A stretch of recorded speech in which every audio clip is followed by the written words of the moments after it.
Let's continue with subjective questions. How is cast iron different from pig iron? Cast iron contains low percentage of carbon and other impurities. Pig iron contains more percentage of carbon and other impurities like sulfur, phosphorus, silicon, manganese, etc. Cast iron is malleable and ductile, whereas pig iron is brittle. Differentiate between minerals and the ores. Minerals are naturally occurring substances from which metal may or may not be extracted profitably. But ores contain sufficient quantity of minerals from which metals can be extracted profitably. For example, bauxite is an ore of aluminium, whereas kaolinite is the mineral which contains aluminium, but we cannot extract aluminium profitably. Same way, mica is a mineral from which aluminium cannot be extracted profitably. Hematite is the ore of iron from which iron can be extracted profitably. Why copper matte is put in silica-lined converter? Now, copper matte consists of Cu2s and FeS.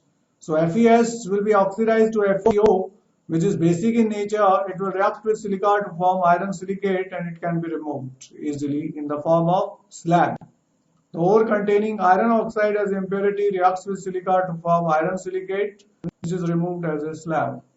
Explain the role of cryolite in the electrolytic reduction of alumina. Cryolite is mixed with alumina so as to reduce its melting point and increase electrical conductivity. And molten cryolites even act as solvent. How is leaching carried out in the case of low-grade copper ores? Low-grade ores are leached by acid or bacteria. The solution containing copper ion is treated with scrap iron or hydrogen gas. So hydrogen gas being more reactive than copper, it will displace copper from a copper salt solution to form copper solid, plus H ions can be formed. Instead of hydrogen, iron can also be used. Why iron can be used? Because iron is more reactive than copper, so it can displace copper ions to copper, or it can displace copper from copper salt solution, and here ferrous ion will be formed. Why is zinc not extracted from zinc oxide through reduction using CO? It is because difference of delta G of formation of CO and zinc oxide is not very large. Greater the difference, the more easily reduction will take place. The value of delta GF for formation of Cr2O3 is minus 540 kilojoules per mole, and that of Al2O3 is minus 827 kilojoules per mole. Is the reduction of Cr2O3 possible with aluminium? First, we write the equation. Cr2O3 solid plus 2 aluminium solid gives us 2 chromium plus Al2O3 solid. Let's find out whether delta G is negative or not. Delta G of reaction will be delta GF of products minus delta G of reactants. Chromium and aluminium are elements. Their free energy of formation is taken as 0.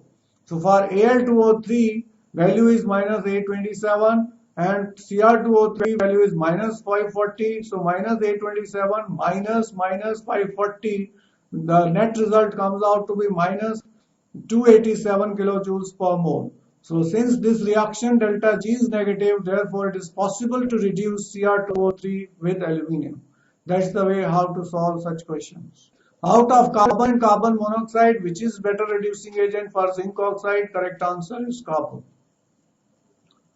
And reason is difference between the delta GF of formation of zinc oxide from zinc and carbon dioxide from carbon is large.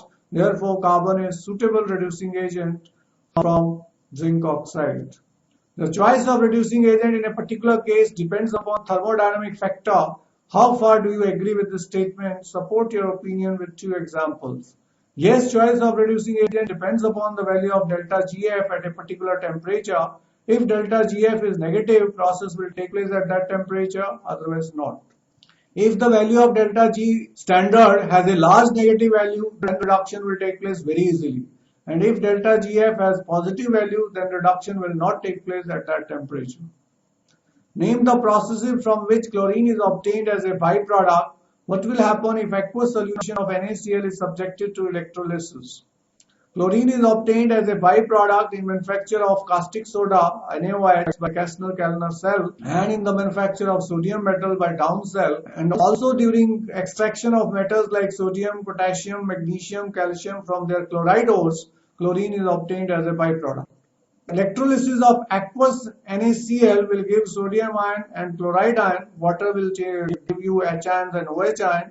There will be a competition between Cl ion and OH ion, but Cl ion will get discharged at anode and not OH ion because oxygen is more electronegative than chlorine and it requires lower voltage. So 2-chloride ion loses 2 electrons to form chlorine gas at anode, and at cathode hydrogen gas will be formed. Because H ions will gain electron easily, its reduction potential is more. So these are the products obtained when NaCl aqueous is electrolyzed. But if molten NaCl is electrolyzed, we will get sodium metal at cathode and chlorine gas will be liberated at anode. We have to separate cathode and anode so that the reaction between sodium and chlorine does not take place. What is the role of graphite rod in electrometallurgy of aluminium? It acts as anode. Predict the condition under which aluminium might be expected to reduce magnesium oxide. At very high temperature, aluminium can be used to reduce magnesium oxide so that delta G becomes negative and the process is thermodynamically feasible. But it's uneconomical because temperature required is quite high. Outline the principles of refining of metals by the following method. First is zone refining, second is electrolytic refining, and third is vapor phase refining. First, we are taking zone refining. It is based on the principle that impurities are more soluble in molten state than in the solid state of the metal, molten state of the impurities. The impure metal rod is heated with the help of circular heater from one end. The impurities move along with the heater and reach the other end, which is discarded, and pure metal is obtained. This is the diagram. Molten rod, metal rod, molten zone. It moves along with the induction coil heaters and reach at the other end, and so that it can be discarded. More noble gas atmosphere we create so that oxidation of metal does not take place.